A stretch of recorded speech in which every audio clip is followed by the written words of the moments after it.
정부가 영암과 목포 이 두 지역을 묶어서 고용 위기 지역으로 지정을 했습니다.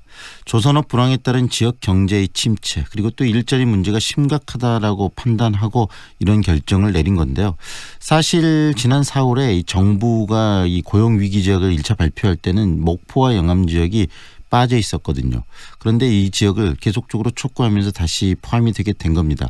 이 고용 위기 지역 그 지정 촉구를 계속 주장해온 분이 계시죠. 정의당 윤소나 의원 연결해서 관련 이야기 들어보겠습니다. 안녕하세요, 의원님.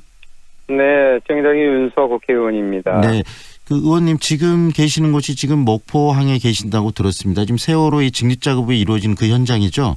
예, 신항에 지금 나와 있고요. 네. 9시부터 직립 작업이 지금 시작될 예정입니다. 네, 현장 분위기를 잠깐 먼저 좀 듣고 갈까요? 어떻습니까?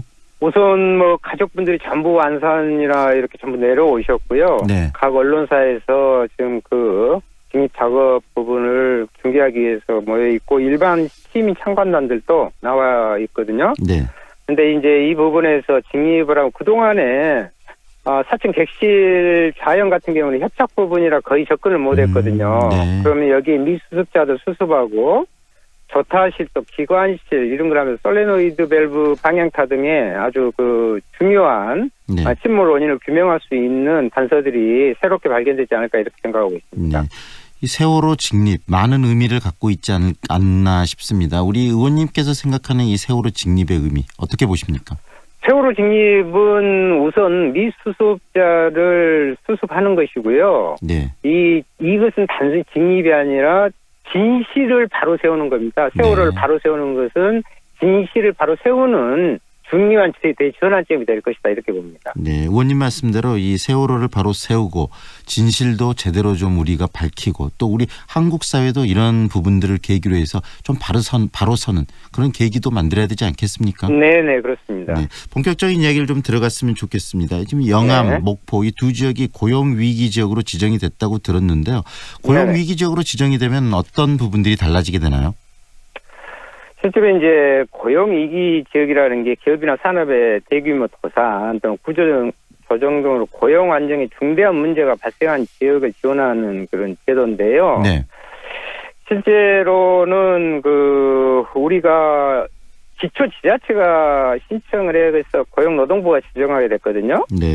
그런데 구직급여 신청자가 전년 대비 20% 이상 증가하는 요건 지역을 갖추는 것입니다. 네. 그러면은 위기 지역이 되면 어떻게 지원이 이루어지냐? 퇴직자에 대해서 실업급여가 60일 연장 지급되고요. 네. 그리고 휴직휴업수당도 기존의 66%에서 90% 인상되고요. 네. 고용유지 지원금 한도액 인상, 그리고 생활안정자금 대출 지원, 재창업, 전환 자금 등이 지원됩니다. 네. 그리고 재취업도요. 1인당 3천만 원 한도에서 인건비가 지원되는 것들, 즉 실직자를 재고용할 수 있도록 하는 촉진제 역할을 하는 좋은 대응이라고 볼 수 있죠. 네. 특히 청년들 문제가 있는데요. 네. 청년을 만약에 추가했을 때는 추가 고용 장려금이 1인당 900만 원에서 1,400만 원으로 확대됩니다. 네. 상당히 많은 혜택이 있고 지역 경제를 유지하고 다시 살리는 데 도움이 많이 되겠는데요. 그럼요. 네. 전체 예산으로 보면 경영 안정자금으로 1,500억 원, 재창업 전환자금이라고 있거든요. 네. 그런데 거기에 500억 원, 또 일반 소상공인 융자 1,000억 원 등 대단히 좀 많은 역할을 할 수가 있게 되죠. 네. 그런데 이 부분을 지난 4월 정부 발표안에는 목포와 영암이 빠져 있었어요. 그때는 어떤 이유 때문에 빠졌던 거죠? 한마디로 신청주의 때문인데요. 네. 이제 신청을 안 하면 지원도 안 한다는 건데 네. 신청의 주체가 기초지자체다 보니 기초지자체가 알아서 신청을 해야 되니까 네. 사실 이제 문제는 신청을 하지 않았더라도 기준이 되는 고용지표는 고용노동부가 이미 파악을 하고 있었거든요. 네. 충분히 지정 가능한 문제가 있는데 네. 정부의 문제도 있지만 문제는 기존에 신청된 여속구는 광역시도에서 챙겼단 말이에요. 네, 경남이나. 그런데 전라남도는 도착해서 아무런 노력을 하지 않은 거예요. 그래서 기초지자체가 당사자이지만 지역의 핵심 사업에서 위기산업인 네. 조선산업에 대해 전라남도가 챙기지 못한 것은 비판받아야 되고요. 네. 또 목포 영암 등도 그 책임에서 자유로울 수가 없죠. 어떻게 하든 어려운 지역민들의 현장 상황을 살피지 않았다는 한 반증 아니겠어요? 네. 결국 의지의 문제이죠. 결국 의원님 방금 말씀하신 것처럼 가장 이렇게 혜택을 받고 지역 경제를 살릴 수 있는 가장 중요한 부분인데 왜 지자체 네네. 그리고 전라남도가 신청을 안 했는지 잘 이해가 안 되는 부분이네요. 그래서 저희 의원실에서도 계속해서 자료 요청하고 해서 빨리 좀 해라 해가지고 독려를 한 것입니다. 네. 그러면은 이런 과정에서 우리 윤 의원님께서 굉장히 역할을 많이 하셨는데 얼마 전에 이 민주평화당 뭐 지역 뭐 선거 후보가 나와서 이 민주평화당이나 다른 정당에서 이 문제에 대해서 굉장히 관심이 많았다는 얘기를 하는데 지역의 정치권에서 정말 관심이 많았었나요? 어떻습니까? 글쎄요, 거기에 대한 평가는 뭐 따로 하고요. 네. 저희들이 이제 제가 애결특위 위원이거든요. 네. 그런데 이번 추경 설명을 하면서 고용위기 지역 6곳을 했잖아요. 네. 그 과정에서 저는 현장을 너무 잘 알고 있기 때문에 아니 대불 3단을 중심으로 한 전남 지역 위에 빠졌냐고 고용노동부 장관한테 문제를 제기하기 시작한 거죠. 네. 그러면서 의원실에서 각종 자료를 해서 전라남도에 물어보고 각 해당 지자체에 물어보니까 네. 전혀 모르고 있었던 거예요. 네. 그래서 필요한 자료를 요구하고 빨리 신청을 하라고 해서 한 것이고요. 목포하고 영암을 같이 묶는 경우는 첫 사례거든요. 네네 그렇게 근데 들었습니다. 네. 예, 저희들이 의원실에서 살펴보니까 고용노동부 고시에 2개 이상의 지역을 묶어서 별도 지정할 수 있다는 조항을 발견했어요. 네. 그래서 그것을 근거로 해서 목포 영암을 묶어서 신청을 하고 지정을 하자 이렇게 주장했고 김동연 부총리 만나서 네. 이야기하고 고용노동부 장관 만나서 이야기하고 현장 시사까지 나왔는데 이것이 실현된 거죠. 네. 그러면 기초지자체가 신청을 하지 않았는데도 불구하고 방금 그런 부분들을 통해서 다시 신청 이것이 이루어질수록 지금 역할을 하셨다는 말씀이신데요. 네네. 네. 앞으로 이 고용위기 지역으로서 갖고 있는 영암, 목포 어떤 좀 전에 뭐 모두에도 잠깐 말씀하셨는데 어떤 변화들이 좀 올 수 있을까요? 우선 저는 이것이 한시적인 것에 머물지 않고요. 네.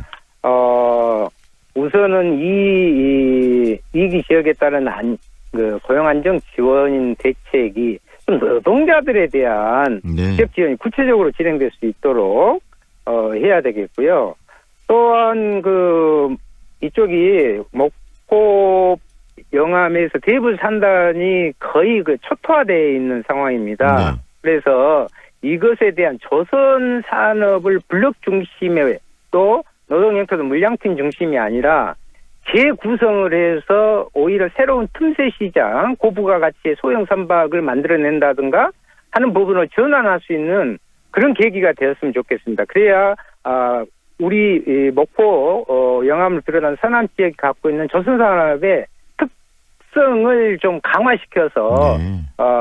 가치를 높이는 그런 현장으로 만들어야 하지 않을까 이렇게 생각을 합니다. 방금 윤 의원께서 말씀하신 것처럼 이게 이제 정부에서 지원해주는 이례적인 그런 지원 혜택이 아닌 이 지역의 경제적 경쟁력을 강화시키는 좀 구조적이고 항구적인 그런 고민이 필요할 텐데 우려되는 것은 방금 이야기하신 것처럼 고용위기 지역으로 지정하는 데서 전라남도가 굉장히 미온적이었고 적극 그랬다는 얘기를 하셨는데 그런 좀 더 이 지역을 살리는 구체적인 방안에 대해서 전라남도 그리고 또 지역 지자체가 좀 띄워야 될 텐데 어떻습니까? 그런 부분에 대한 우려들 여전히 상존하는 것 같아요.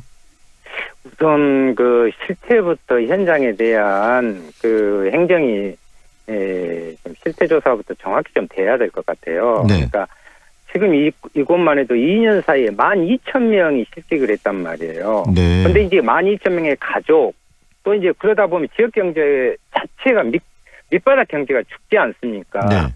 그럼에도 불구하고 선거 때는 자꾸 일자리 창출 이야기하는데 있는 일자리를 우선 제대로 지키고 질 좋은 일자리로 전환하는 것을 우선으로 해야 된다. 네. 그리고 거기에 따른 그럼 이 문제를 주기적인 문제로 아니라 전략적인 문제로 짜야 된다. 산업 전략을. 네. 그런 계기가 되었으면 전라남도나 해당 지자체가 같이 합동으로 정치권과 네. 그런 논의를 하고 대책을 마련하는 것이 필요하다 이렇게 생각을 합니다. 좀 정치권과도 초당적으로 그런 협의를 좀 해야 되지 않겠습니까? 그러면요. 네네. 그런 차원에서 좀 해야 될 일들, 지역 이 정치권, 지역의 행정 조직들이 해야 될 일이 무엇이라고 보시는지도 말씀해 주시죠. 저는 이번에 참 어떻게 보면 어이없는 이 사례를 보면서 네. 앞전 한 토론회에서 민주당 도당위원장님과 다른 당의 위원장님들한테 그런 이야기를 했습니다. 이 문제를 두고 봤을 때는 단순히 그 당과 지자체장만의 당정 협의가 아니라 말씀하신 그 초당적인 네. 그런 부분에 의견을 모으고 해당 지자체들의 협의체를 아주 자주 아니더라도 좀 상설화시킬 필요가 있다. 그래야 전라남도의 전체 구조를 같이 파악하고 같이 공동으로 대응할 수 있지 않느냐. 네. 이런 부분을 제안을 했습니다. 그래서 그 부분에 대해서는 일정 정도 뭐 긍정적인 답은 받았습니다만은 실현 의지는 어쩌란가 모르겠습니다. 네. 방금 말씀하신 것처럼 답은 하더라도 그건 결국 행동으로 옮기는 게 중요할 것 같고요. 그렇습니다. 앞으로 네네. 이제 6.13 지방선거도 있고 여러 또 그런 정책적인 얘기도 많이 나올 건데요. 이 지역을 위해서 전남 네네. 또 광주의 어떤 지역적 상생을 위해서 우리 정치권이 해야 될 일이 무엇이라고 생각하시는지 마지막으로 한 말씀 해주시죠.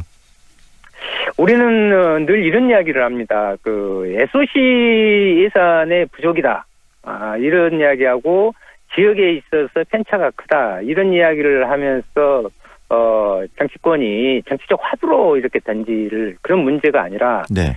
실제 우리 전남도가 갖고 있는 특성을 살리고 거기에 맞는 부분을 실제적인 삶의 질을 네. 높이는 그런 좀 정책들을 냈으면 좋겠어요. 네. 너무 보여주기식 그리고 고성 이런 선거 공약이라든가 그거 계속 반복돼 왔거든요. 수십 년 동안. 네. 그래서 그런 부분들을 지향을 하고요. 네.